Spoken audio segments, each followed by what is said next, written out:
Good morning, and welcome to the release of CAIR's 2026 Civil Rights Report, The Right to Be Different. I'm Corey Saylor. I'm the Research and Advocacy Director with CAIR. I'll be joined momentarily by our counsel, Lena Masri, who will talk about the legal side of things after I give you the findings of the report. For this year's Civil Rights Report, which the organization has been doing annually since about 1996, we found a number of patterns. And some of those patterns are very important for me to talk about before I get to the data of the report, because they're patterns that impact the Muslim community, but they also affect other Americans as well. And so our first argument that we want to put forward to you is that in 2025, what we saw in the United States was a group of powerful public officials assert that freedom comes with conditions. And those conditions that they placed on freedom are: you have to speak their approved lines, you have to worship in ways in which they approve, you should trace your ancestry to places that they approve of, and you should think the thoughts that they approve. And the argument that we as a civil rights organization will put forward is that protecting your right to be different and your right to dissent isn't a favor to any one community. That's the operating system of a free country. Now, there's important civil rights context to what I'm talking about. So when I say that there was this movement to attempt to say that democracy only works for certain people, I happen to think democracy should work for everyone. It's seen in images like this one we picked from the Department of Labor. But there's additional civil rights context that I want you to be aware of. The Department of Homeland Security closed its Office for Civil Rights and Civil Liberties. It closed the Office of the Citizenship and Immigration Services Ombudsman. It closed the Office of the Immigration Detention Ombudsman. And then in the Department of Education, we saw their civil rights office essentially stripped down and told to stop working on public cases and start executing cases that were in line with the administration. These are all very important for all Americans because that is a reduction in the civil rights, civil liberties oversight that you have protecting your rights to be different and to dissent.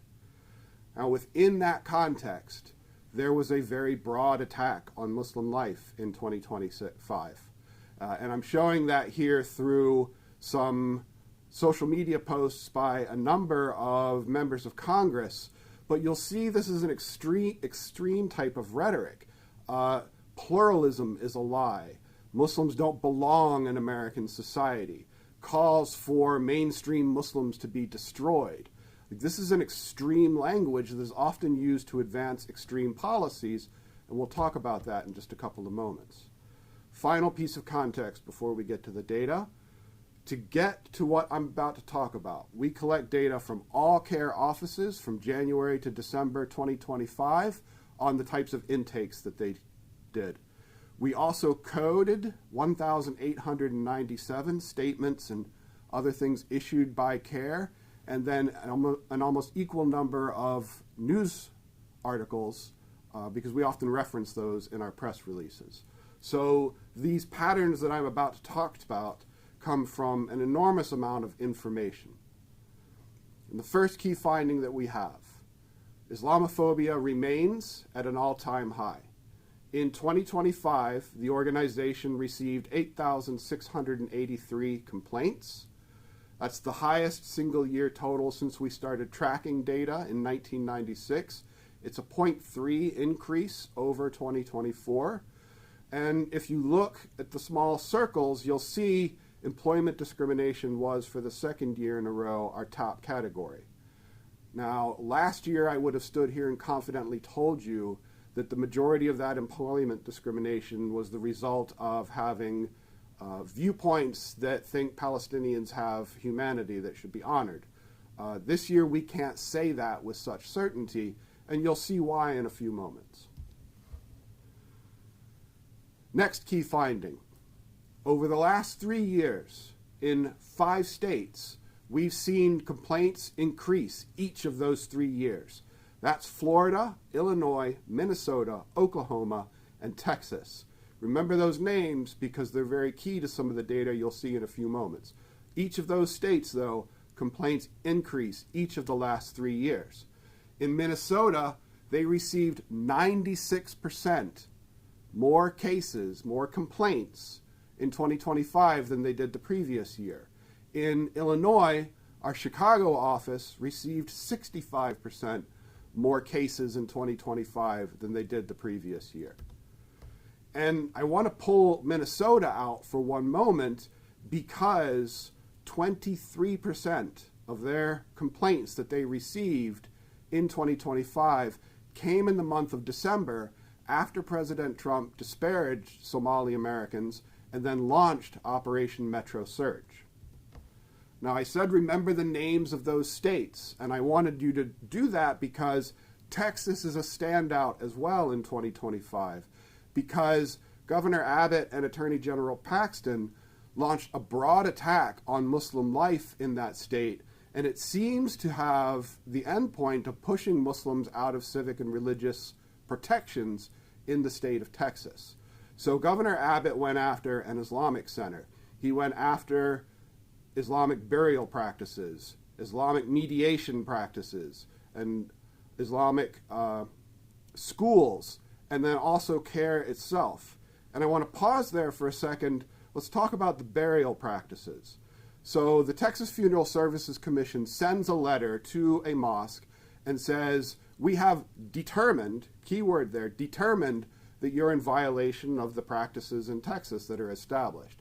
And then a few months later, and now I'm not directly quoting, but it's a near quote, the same organization sent a letter to the mosque saying, if we ever receive evidence that you violated the statutes of Texas.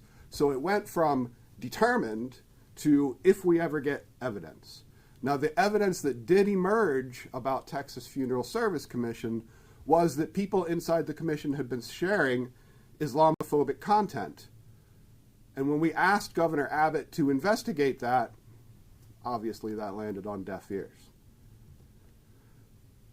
Now, the next pattern that I want to call out outside of those 5 key states is we documented that government officials used collective and ideological punishment to target citizens and non-citizens who are perceived to be ethnically and ideologically undesirable. So, we already talked about Minnesota and the targeting of the Somali community. In the report, we also detail incidents with Afghans and Syrians because those ethnic groups are both majority Muslim. But I want to take a moment now and pause on the ideological punishment. I use 4 cases to really illustrate the many cases that we saw, but in the cases of Mahmoud Khalil, Rumeysa Ozturk, Badr Khansouri, and Sami Hamdi, what we saw is the government put out on social media vast allegations against each of these individuals. And if you don't remember any of them, Rumeysa Ozturk was the woman who went for a walk and was then in New England and was then surrounded by masked federal agents, whisked off in a van, and then moved around the country, which is usually done to make it hard for your attorneys to find you. And it took a year, some of that time she was in detention, for her to be essentially cleared of all the charges against her. And what comes out is that she wrote an op-ed in a school newspaper asking that the school consider divesting from Israel because that state is engaged in genocide and apartheid. So the government would make these vast allegations against people. When that went to court, they weren't able to back those allegations up, time and time again. And so what we see is that the government, as soon as the Trump administration came in, they started identifying people who value Palestinian humanity and oppose apartheid and oppose occupation and oppose genocide as inherently threatening and also inherently biased. And Rumeysa Ozturk, Badr Khansouri, Mahmoud Khalil, Sami Hamdi are examples of what was done to people, essentially in an effort to silence them. The other thing that we see, anti-Muslim narratives resurfaced in 2025 in a way we hadn't seen in many years. So you heard me earlier say that with the employment discrimination, I can't say with full comfort what we think was the major driver of that. And that's because these anti-Muslim narratives that were very prevalent 2010 through 2017 made a comeback. So a couple of examples for you. First and foremost, in Texas, we already talked about that. This broad attack on Muslim life simply for being Muslim. In Florida, we saw a similar broad attack on Muslims simply for being Muslim. So in that state, they tried to pass legislation that would essentially ban the practice of Islam in the state. They went after Islamic schools, and they also went after this organization.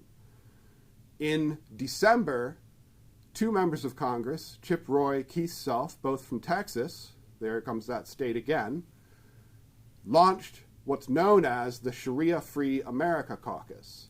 And this caucus is advancing legislation that, again, at the federal level, would essentially ban the practice of the faith of Islam in the United States, the world's second largest religion. That caucus, as of the last time I saw, now has 45 or 46 members. And then finally, in terms of these narratives resurfacing, Director of National Intelligence Tulsi Gabbard spoke at a Talking Points US gathering in December, and there she talked about, again, Sharia is somehow taking over the United States. And she pointed specifically to a town in New Jersey and a town in Texas. So these views had essentially gone into the background for quite some time, but now they're being spoken again from the highest offices in this country.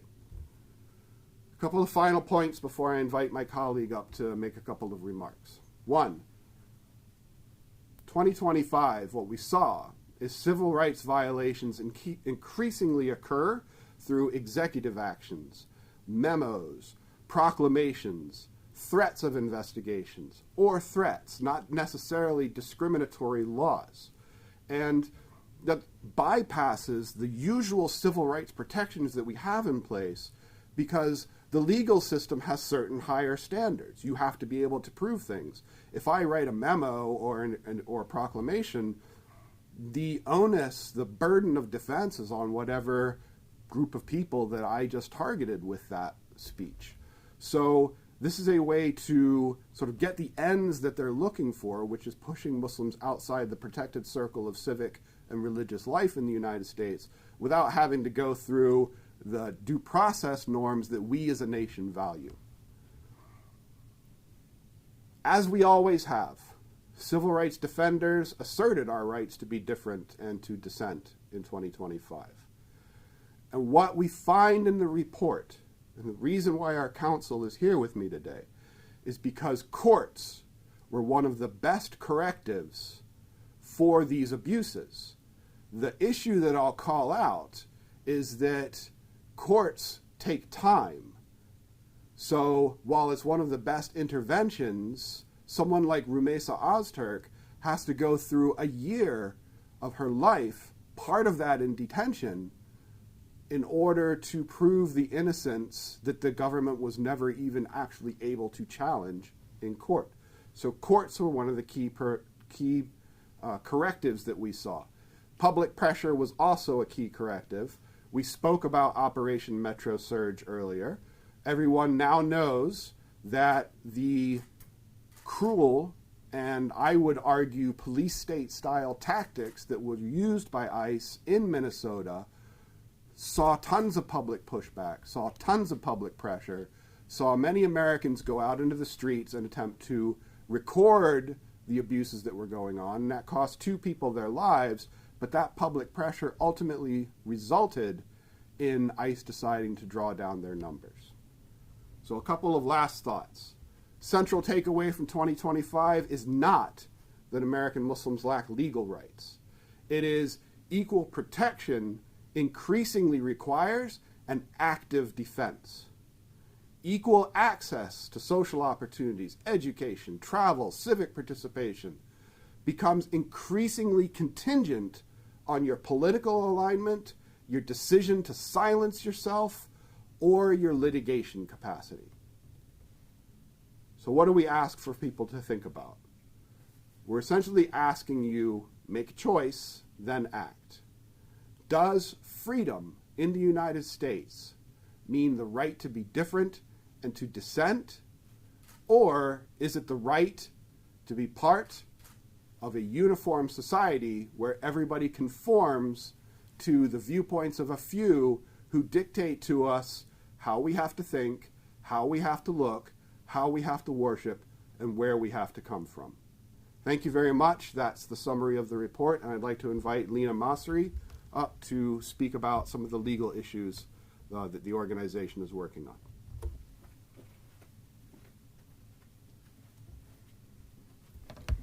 Good morning. My name is Lena Masri. I'm the CAIR National Litigation Director and General Counsel. The Civil Rights Report being released today documents a reality that Muslims across this country are experiencing every day. Last year alone, CAIR received 8,683 civil rights complaints nationwide, the highest number recorded since the organization began documenting these incidents nearly 3 decades ago. But the most important thing to understand about this report is that it is not simply a collection of individual incidents. It reflects a broader landscape. Across the country, Muslims are increasingly being treated as though their participation in American civic life is conditional on how they worship, conditional on what they say, and conditional on whether their views are considered acceptable by those in power.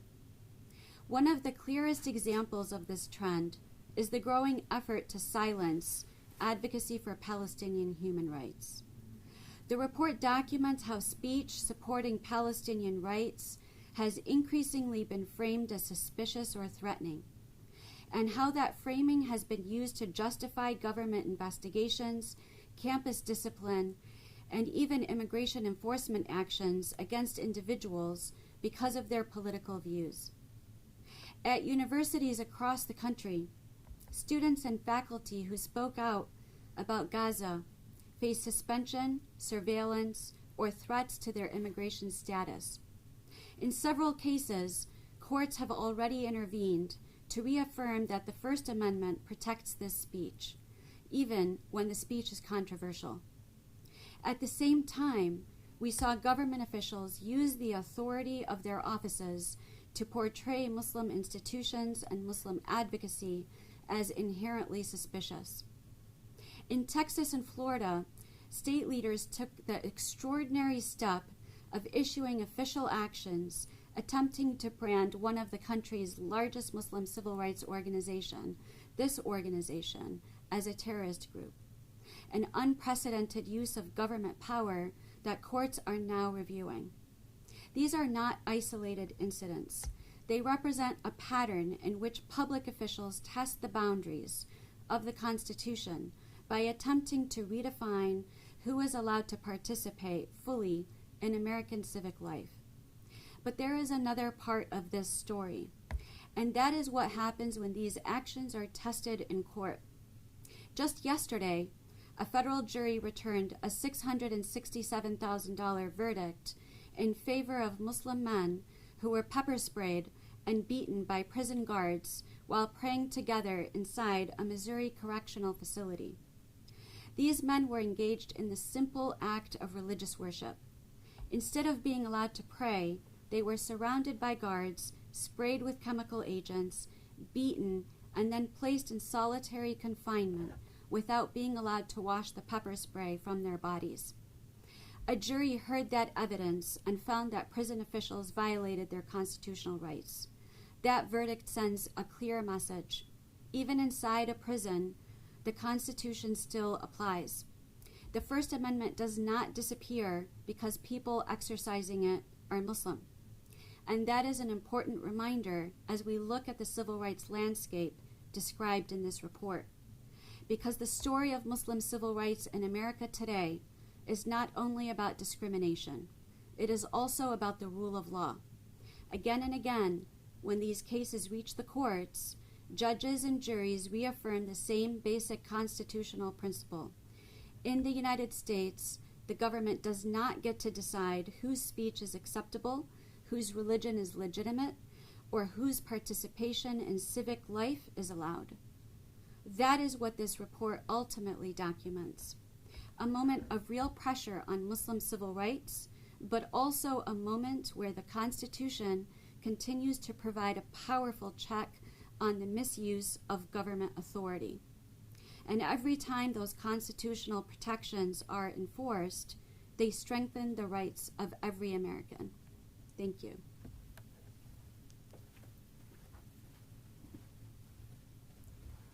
Thank you very much, Lena. We have one question that we wanted to respond to, and then we'll wrap up. This is a question actually that's been posed by a number of members of Congress recently about Islam's role in the United States. So here is an answer to the question that they've been raising. Islam is an American religion.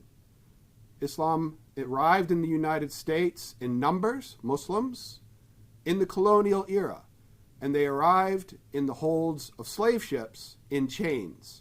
So the faith has been present in the United States since before the United States itself formed. Now, these Muslims did not have religious liberty. They did not have individual liberty. They were not able to go to Philadelphia and contribute to writing the founding documents because they were working on plantations. This history goes up to the present day. Muslim names show up in Revolutionary War muster rolls. Muslim names are present in the rolls of people who fought in the Civil War and all the way forward.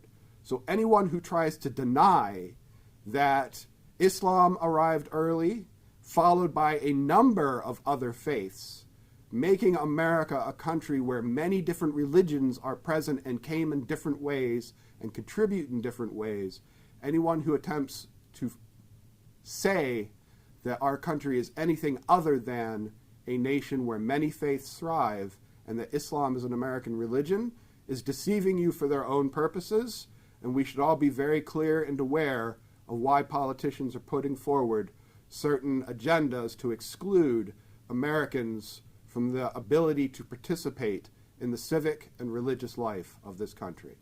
That ends our press conference. Thank you all very much for giving us your time. We appreciate it.